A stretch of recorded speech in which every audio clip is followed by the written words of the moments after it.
Good afternoon, everybody. This is Sunny Mom. It's about 72 degrees here in Florida in February, so we're having a very pleasant day.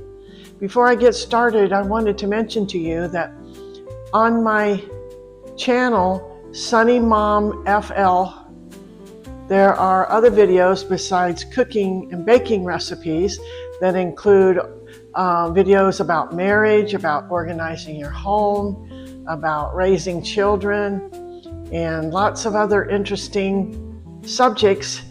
I would really like it if you would check those out at SUNNYMOMFL. And today we're going to make a really healthy, fun dessert, one of my most favorite, and we're going to be making applesauce cookies. So let's get to baking. The ingredients we'll need for this recipe is applesauce, 1 egg, baking soda, ground cinnamon, shortening, raisins, salt, brown sugar, flour, and oatmeal. So pretty simple ingredients most have in our pantry. We're going to start out by adding 1/2 cup of shortening, and the reason why it can look like this is you fill your cup up half full of water and then put your 1/2 cup of shortening in till it gets up to the water level, gets up to a cup, and then you know you got your 1/2 cup and it doesn't stick to the cup.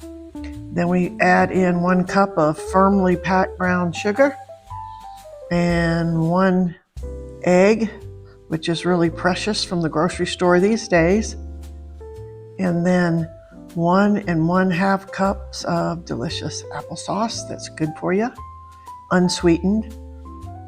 This is unsweetened. You can do it either way, I guess.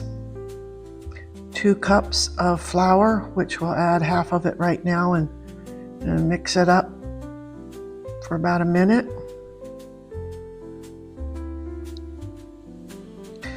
Some of the most important knowledge I gained was in my 7th grade home economics class that taught me so much about meal planning and baking and cooking.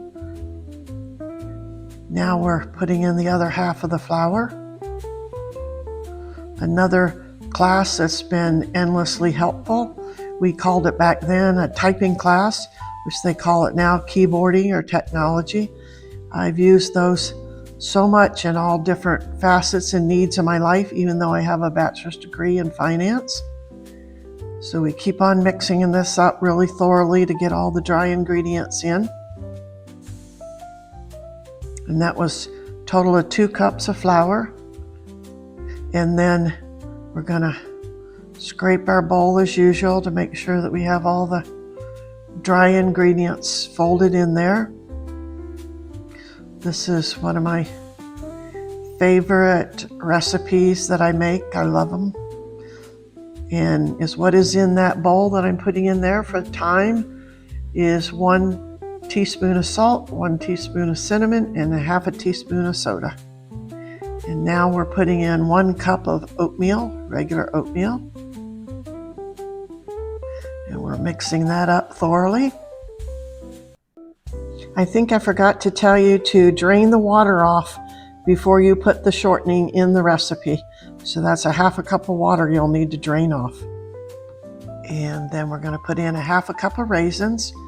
But the recipe calls for you can put up to 1 cup of raisins, and which I've always used just half a cup of raisins, but I think my taste buds are changing, and I think next time I'm going to put 1 cup of raisins in there. And of course you can always add nuts if you want to. You can add 1/2 cup of nuts. But I like this recipe without them. Now our cookie sheet is our 13 by 18 sheet.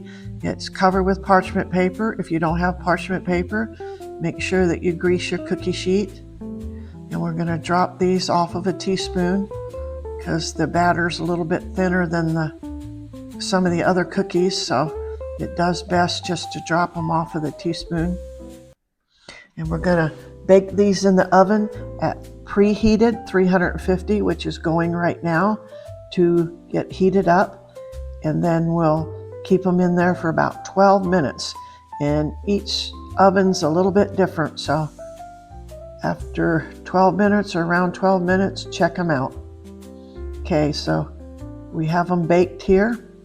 My kitchen smells superb. The cinnamon spice in the air and everything smells delicious. So we're going to let those cool for about 5 minutes, and that's all there is to it. And I ended up getting 3 dozen cookies out of that recipe.